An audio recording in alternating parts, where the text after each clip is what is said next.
Hello student, welcome to Brain Tree Infotech online learning platform. मैं हूं तरुण पवार और आज आपके लिए लेकर आया हूं हिमाचल के पर्वत श्रृंखलाएं।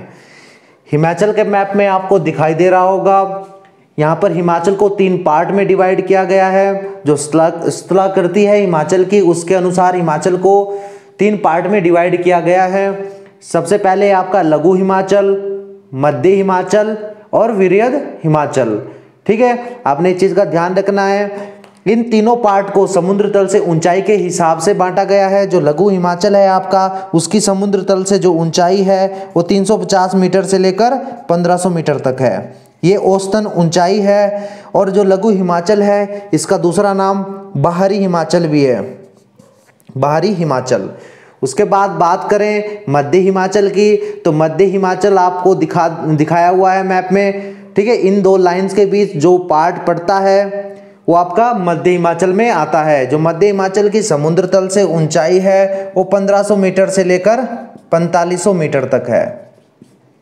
काफी सारा पार्ट हिमाचल का मध्य हिमाचल में आता है। उसके बाद बात करें जो आपका तीसरा पार्ट है वो है वृहद हिमाचल। इसमें आपका चंबा का कुछ पार्ट, लाहौल स्पीति और किन्नौर आता है। जो वृहद हिमाचल है उसकी समुद्र तल से ऊंचाई 4500 मीटर से लेकर 7000 मीटर तक है। ठीक है, 7000 या आप कह लो 7026 मीटर तक। ठीक है, जो शिला चोटी आपकी जांस्कर रेंज में किन्नौर में है वो आपकी वृहद हिमाचल में पड़ती है। उसकी समुद्र तल से ऊंचाई 7026 मीटर है। तो आप देख लो, इसको 7000 मीटर भी लिख सकते हैं और 7026 मीटर भी है। जो वृहद हिमाचल है उसका दूसरा नाम भी है अल्पाइन जोन भी बोलते हैं, उच्च हिमालय भी बोलते हैं इसको, और जांस्कर पर्वत श्रृंखला भी बोलते हैं। इस चीज का भी आपने ध्यान रखना है। अब उसके बाद दोबारा से बात लघु हिमाचल की बात करते हैं कि लघु हिमाचल में हिमाचल का कौन कौन सा हिस्सा आता है। तो आप यहाँ पर देखोगे जो लघु हिमाचल की लाइन है, ये वाली लाइन, इस लाइन से नीचे वाला हिस्सा आपका लघु हिमाचल में आता है। इसमें कांगड़ा का कुछ हिस्सा आता है। कांगड़ा का यहाँ पर नूरपुर और ज्वालाजी, ये वाला हिस्सा आपका कांगड़ा का लघु हिमाचल में आता है। ऊना, हमीरपुर, ये आपका टोटल पूर्ण रूप से लघु हिमाचल में आता है। बिलासपुर का हिस्सा कुछ आपका लघु हिमाचल में आता है। सोलन का आपका कसौली, बद्दी और नालागढ़, ये वाला हिस्सा आपका लघु हिमाचल में आता है। और उसके बाद सिरमौर की बात करें तो सिरमौर से आपका नाहन और पांवटा साहिब, ये वाला हिस्सा भी आपका लघु हिमाचल में आता है। अब लघु हिमाचल में एक इंपॉर्टेंट पर्वत श्रृंखला है जिसका नाम है शिवालिक हिल्स, शिवालिक पर्वत श्रृंखला। ये काफी इंपॉर्टेंट है, यहीं से क्वेश्चन एग्जाम में पूछे जाते हैं।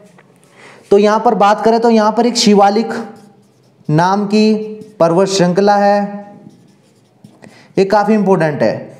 शिवालिक का अर्थ है शिव के केश,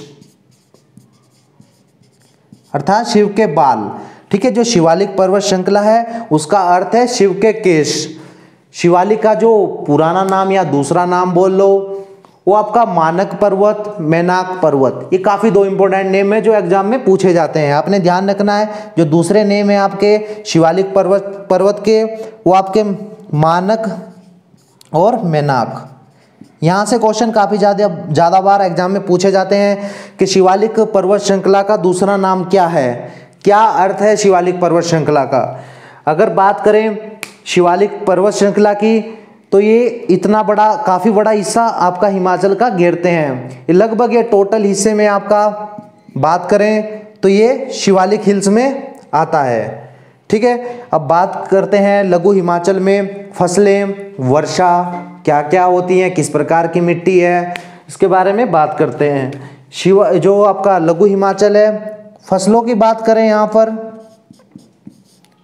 तो मक्का काफी ज्यादा उगाया जाता है, गेहूं, धान, गन्ना। ठीक है, ये काफी ज्यादा मात्रा में उगाया जाता है। सरसों, दालें, ठीक है, उगाई जाती हैं। फलों की बात करें तो फलों में यहाँ पर नींबू, और आम, ये काफ़ी मात्रा में उगाए जाते हैं। यहाँ पर मिट्टी की बात करें तो यहाँ पर चिकनी दोमट प्रकार की मिट्टी पाई जाती है, चिकनी और जिसको पथरीली मिट्टी बोलते हैं वह यहाँ पर पाई जाती है। अगर यहाँ पर बात करें वर्षा की तो फसलों के लिए जितना पर्याप्त मात्रा में वर्षा की जरूरत होती है उस हिसाब से यहाँ पर काफ़ी वर्षा होती है।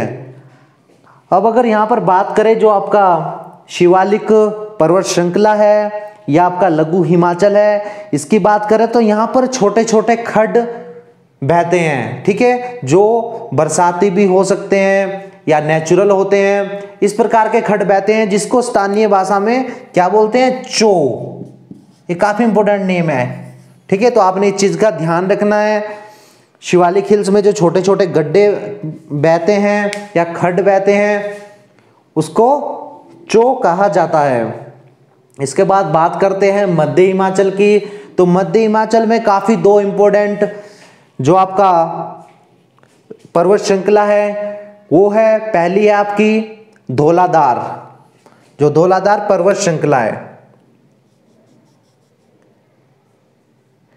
ये चंबा का हिस्सा भी कुछ घेरती है, मंडी, कुल्लू और लारजी के पास यहाँ पर इसको सतलुज नदी काटती है। उसके बाद आपका इसी धौलाधार पर्वत श्रृंखला में आपकी एक दूसरी पर्वत श्रृंखला आती है जिसका नाम है पीर पंजाल, ठीक है। ये आपकी धौलाधार है, ये आपकी पीर पंजाल है। ये काफी इंपॉर्टेंट पॉइंट इनके बारे में पूछे जाते हैं, ठीक है। जो धौलाधार पर्वत श्रृंखला है उसका जो दूसरा नाम है धौलाधार पर्वत श्रृंखला का श्वेत श्रृंखला, क्योंकि यहां पर बर्फ पड़ी रहती है, ठीक है, तो यहां पर इसको श्वेत श्रृंखला भी बोलते हैं या श्वेत मुकुट भी बोलते हैं, ठीक है। तो आपने इस चीज का ध्यान रखना है। जो आपका धौलाधार पर्वत श्रृंखला है उसमें आपका कांगड़ा का कुछ हिस्सा आता है, मंडी आता है, और यहाँ पर जो लारजी जो प्लेस है यहाँ पर सतलुज नदी इस धौलाधार पर्वत श्रृंखला को काटती है। उसके बाद बात करते हैं पीर पंजाल की। पीर पंजाल मध्य हिमाचल में काफ़ी इम्पोर्टेंट पर्वत श्रृंखला है। यह चंबा, कुल्लू, किन्नौर और ये सिरमौर को भी टच करती है, शिमला को भी और सिरमौर को भी टच करती है, ठीक है। पीर पंजाल पर्वत श्रृंखला मध्य हिमाचल में है। ये चंबा में, मोस्टली चंबा में है। उसके बाद ये कांगड़ा में भी, कुल्लू में भी और शिमला में, ठीक है, और सिरमौर में भी है, ठीक है। यहाँ पर ये आपकी पीर पंजाल पर्वत श्रृंखला है। यहाँ पर आपको बताया था जो धौलाधार पर्वत श्रृंखला है उसको लारजी नामक स्थान पर आपकी सतलुज नदी काटती है, और इस धौलाधार पर्वत श्रृंखला को शिमला में जो रामपुर पड़ता है धौलाधार पर्वत श्रृंखला को काटती है। उसके बाद बात करें उच्च हिमालय की या वृहद हिमालय की, तो इसकी ऊंचाई काफ़ी ज़्यादा होने के कारण यहाँ पर सूखी झाड़ियाँ आदि पाई जाती हैं, सूखे फलों की यहाँ पर पैदावार होती है, तो यही सब यहाँ पर उगाए जाते हैं। जहाँ जो आपका वृहद हिमालय है इसमें लाहौल स्पीति, किन्नौर वाला पोर्शन आता है, काफ़ी बड़ा हिस्सा हिमाचल का घेरता है। ये लगभग 36% लगभग 36% हिमाचल का जियोग्राफिकल एरिया लाहौल स्पीति, किन्नौर, चंबा वाला जो वृहद हिमाचल वाला भाग है वह घेरता है। यहाँ पर पूरे साल भर लगभग बर्फ रहती है, इसी के कारण यहाँ पर खरीफ जो सब्जी है वो उनका उत्पादन नहीं होता है। तो अब बात करते हैं हिमाचल की पर्वत चोटियों की। जो भी हिमाचल में मुख्य पर्वत चोटियाँ हैं, हर एक ज़िले की सबसे ऊंची पर्वत चोटी, उनकी समुद्र तल से ऊंचाई, इन सभी बातों के बारे में आज पढ़ेंगे। शुरू करते हैं सबसे पहले चंबा ज़िले से। चंबा ज़िले में जो मुख्य पर्वत चोटियाँ हैं वो हैं आपकी पीर पंजाल, बड़ा कंडा, मणि महेश, तामसर, नरसिंह और गौरी देवी का टिब्बा। ये सारी की सारी पर्वत चोटियाँ आपकी चंबा में पड़ती हैं। जो आपकी पीर पंजाल है वो चंबा की सबसे ऊंची पर्वत चोटी है जिसकी समुद्र तल से ऊंचाई है 5972 मीटर। ये एच लिखा हुआ है, जहां जहां एच लिखे हुए हैं उसका मतलब आपका वह उस जिले की सबसे ऊंची पर्वत चोटी है। ठीक है, तो चंबा की बात हो चुकी है। अब यहां पर बात करें मणिमहेश जो पर्वत चोटी है, इसको आप मणिमहेश पर्वत चोटी को आप कैलाश पर्वत चोटी भी बोलते हैं। ठीक है, जो मणिमहेश है यहां से एक मोस्ट इंपोर्टेंट जो धारा है वो निकलती है जिसका नाम है बुद्दिल धारा, जो रावी की सहायक नदी है। इस चीज का आपने ध्यान रखना है। उसके बाद बात करते हैं जिला कांगड़ा की। जिला कांगड़ा में जो सबसे महत्वपूर्ण पर्वत चोटियां हैं वो है हनुमान टिब्बा, जिसकी समुद्र तल से ऊंचाई 5860 मीटर है और ये कांगड़ा की सबसे ऊंची पर्वत चोटी है। उसके बाद बात करें तो यहाँ पर चोलांग पर्वत चोटी है, बिलिंग टॉप पर्वत चोटी है। ठीक है, तो आपने इस चीज़ का ध्यान रखना है। जो हनुमान टिब्बा है वो पर्वत चोटी मुख्यतः कांगड़ा में पड़ती है, लेकिन उसका कुछ पार्ट कुल्लू में भी पड़ता है। ठीक है, तो अगर आपसे पूछ लिया जाए कि हनुमान टिब्बा किन दो जिलों के बीच पड़ता है तो आपने ध्यान रखना है यह आ जाएगा आपका आंसर कांगड़ा और कुल्लू। उसके बाद बात करें ऊना की, तो ऊना में जो सबसे ऊंची चोटी है भारवेन। ठीक है, जो भारवेन पर्वत चोटी है वो ऊना की सबसे ऊंची पर्वत चोटी है। ठीक है, जो ऊना की पर्वत चोटियां हैं या पहाड़ी हैं उनको शिवालिक पर्वत पहाड़ियां भी बोलते हैं। इस चीज का भी आपने ध्यान रखना है। ठीक है, शिवालिक पर्वत चोटियां भी बोलते हैं। उसके बाद बात करते हैं बिलासपुर की, तो बिलासपुर की सबसे ऊंची पर्वत चोटी बहादुरपुर है जिसकी समुद्र तल से ऊंचाई 1980 मीटर है और यह बिलासपुर की सबसे ऊंची पर्वत चोटी है। इधर चलते हैं तो सोलन है आपका। सोलन की सबसे ऊंची पर्वत चोटी माउंट करोल है जिसकी समुद्र तल से ऊंचाई 2280 मीटर है। ठीक है, उसके बाद थोड़ा नीचे चलते हैं तो यहाँ पर सिरमौर आता है जिसकी सबसे ऊंची चोटी चूड़दार है जिसकी समुद्र तल से ऊंचाई 3647 मीटर है। चूड़दार के बारे में काफी अधिक क्वेश्चन एग्जाम में पूछे जाते हैं। ठीक है, तो आपने इस चीज का ध्यान रखना है। जो चूड़दार पर्वत चोटी है वो सिरमौर में है और शिमला के दक्षिण में है। इस चीज का भी आपने ध्यान रखना है। एग्जाम में क्वेश्चन पूछ लिया जाता है कि कौन सी पर्वत चोटी आपकी शिमला के दक्षिण में स्थित है। ऑप्शन दे देंगे आपको बहादुरपुर, बारवेन, माउंट करोल और चूड़दार। तो आपने इस चीज का ध्यान रखना है, चूड़दार आपका सही आंसर होगा। उसके बाद यहाँ पर बात करते हैं हमीरपुर की, तो हमीरपुर की सबसे ऊंची पर्वत चोटी आवाह देवी है जिसकी समुद्र तल से ऊंचाई 1100 मीटर है। ठीक है, इस चीज का भी आपने ध्यान रखना है। बहादुरपुर, आवाह देवी, बारवेन और माउंट करोल ये छोटी छोटी पर्वत चोटियां हैं। ठीक है, जो एग्जाम में अक्सर पूछी जाती है। इस चीज का भी आपने ध्यान रखना है। उलझाने वाले क्वेश्चंस हैं तो आपने सही ढंग से अपने पास नोट करना है। मैप बनाना है हिमाचल का, उसमें आपने नोट करना है कि कौन सी पर्वत चोटी कहां पर है। उसके बाद बात करते हैं मंडी की। मंडी में आपकी नागरू है और विंच कैप है। नागरू मंडी की सबसे ऊंची चोटी है जिसकी ऊंचाई 4020 मीटर है। तो आपने ध्यान रखना है, एच यहाँ पर लिखा हुआ है, एच का मतलब है हाईएस्ट, जो सबसे ऊंची पर्वत चोटी है जिले की। ठीक है, अभी जिलों की बात हो रही है। उसके बाद आपको हिमाचल की भी बताएंगे कौन सी सबसे ऊंची पर्वत चोटी है। इसके बाद बात करते हैं आपका शिमला की। ठीक है, शिमला के बारे में बात करते हैं, शिमला की कौन सी पर्वत चोटी है। शिमला में आपका मुख्यतः चांसल, ऊपर पहाड़ी, जाखू, हाटू और नाग टिक्कर ये सारी महत्वपूर्ण पर्वत चोटियां आपकी शिमला में हैं। ठीक है, चांसल यहाँ पर शिमला की सबसे ऊंची पर्वत चोटी है जिसकी समुद्र तल से ऊंचाई 4520 मीटर है। ठीक है, तो आपने ध्यान रखना है चांसल जो पर्वत चोटी है, जो पहाड़ है, उसके ऊपर आपका चंद्रनाहन नाम की झील है जिसे 7 सरोवरों का समूह कहा जाता है और इसी झील से आपके पब्बर नदी का उद्गम होता है। आपने इस चीज का भी ध्यान रखना है। उसके बाद बात करें आपकी ऊपर जो पर्वत चोटी है, यहाँ से आपकी गिरी नदी निकलती है। ठीक है, काफी इंपोर्टेंट रिवर है ये। और ये दोनों पब्बर और आपकी पब्बर और आपकी गिरी नदी ये दोनों यमुना की सहायक नदियां हैं। ठीक है, आपने ध्यान रखना है। जाकू चोटी आपकी शिमला में, यहाँ पर भगवान हनुमान जी की काफी बड़ी मूर्ति है, तो इस चीज का भी ध्यान रखना है। उसके बाद हाटू जो आपकी पर्वत चोटी है, जो आपका यह नारकंडा के पास पड़ती है। ठीक है, तो आपने ध्यान रखना है। यहाँ पर एक पर्वत चोटी लिखी हुई है, पिप्सू पर्वत चोटी। यह पर्वत चोटी आपकी शिमला और किन्नौर के बॉर्डर पर पड़ती है, तो आपने इस चीज का ध्यान रखना है। उसके बाद बात करते हैं किन्नौर की, जिला किन्नौर की। किन्नौर में जो मुख्य पर्वत चोटियां हैं काफी इंपॉर्टेंट है, यहाँ से क्वेश्चन काफी बार एग्जाम में पूछा जाता है। सबसे पहले बात करते हैं शिल्ला। जो शिल्ला पर्वत चोटी है जांस्कर पर्वत श्रृंखला में पड़ती है। ठीक है, यह किन्नौर में है और इसकी समुद्र तल से ऊंचाई 7026 मीटर है। यह किन्नौर की भी सबसे ऊंची पर्वत चोटी है और हिमाचल की भी।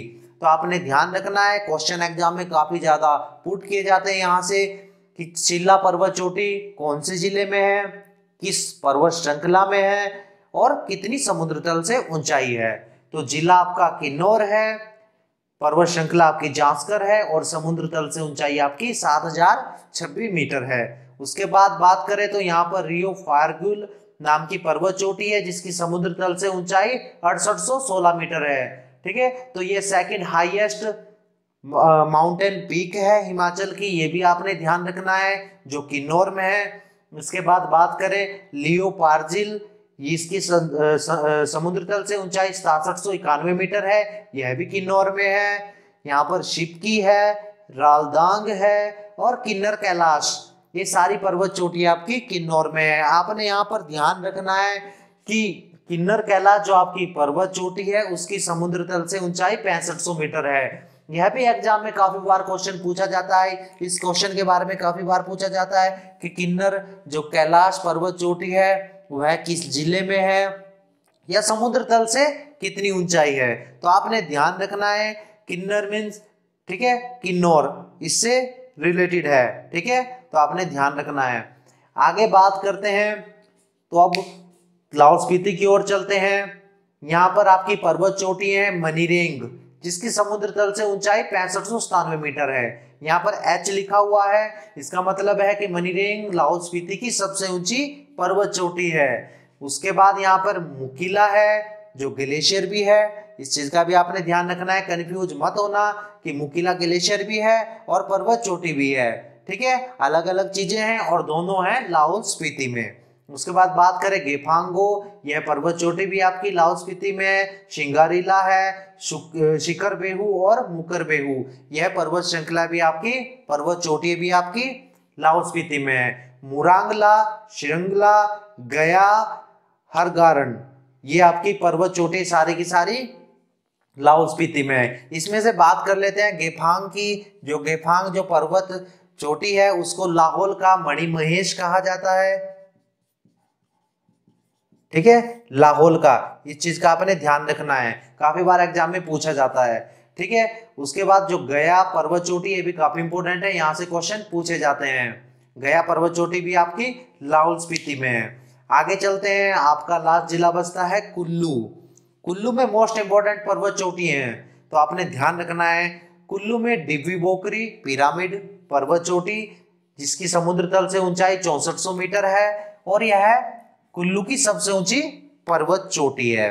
उसके बाद है यहाँ पर पिन पार्वती, सोलांग, मेवा कांदिन्यू, पतालसू, परांगला, इंद्रासन, दियोटिबा, क्षितिदार, श्रीखंड और सांचा, ये सारी पर्वत चोटियां आपकी कुल्लू में हैं। आपने कंफ्यूज नहीं होना है, यहाँ पर एक वर्ड आया है सांचा।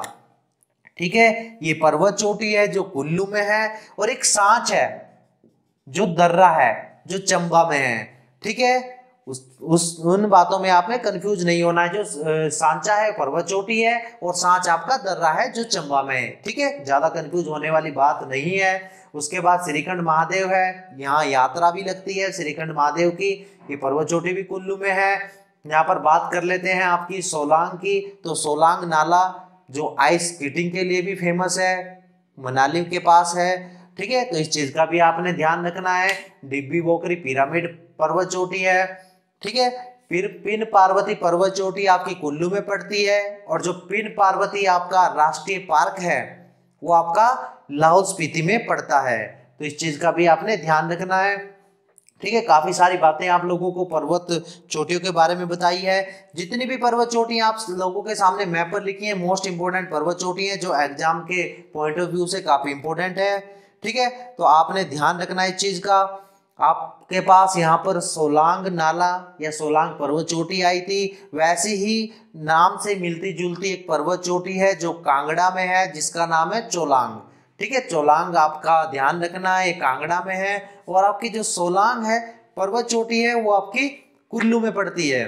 ठीक है, कुल्लू के पास यहाँ पर हमारे पास लिखने के लिए जगह नहीं थी, इसलिए कुल्लू थोड़ा अलग से लिख दिया है। बाकी सारे के सारे जो डिस्ट्रिक्ट है उनके साथ लिखे हुए हैं, जैसे यहाँ पर किन्नौर है, किन्नौर का इधर लिख दिया है। ठीक है, तो कंफ्यूज होने वाली बात नहीं है, आपने कंफ्यूज नहीं होना है। कहाँ पर क्या पर्वत चोटी है वो आपने देख लेनी है। ठीक है, 12 जिले हैं, 12 जिलों की सबसे ऊंची पर्वत चोटी है। आप लोगों को दोबारा से बता देता हूं, चंबा की सबसे ऊंची पर्वत चोटी पीर पंजाल, कांगड़ा की हनुमान टिब्बा, ऊना की भारवेन जो 1200 मीटर ऊंचाई पर स्थित है, ये एच लिखा हुआ है, बिलासपुर की बहादुरपुर, सोलन की माउंट करोल, हमीरपुर की आवाह देवी, सिरमौर की चूड़दार, मंडी की नागरू, लाहौल स्पीति की मनीरेंग, किन्नौर की शिल्ला जो हिमाचल की भी सबसे ऊंची पर्वत चोटी है।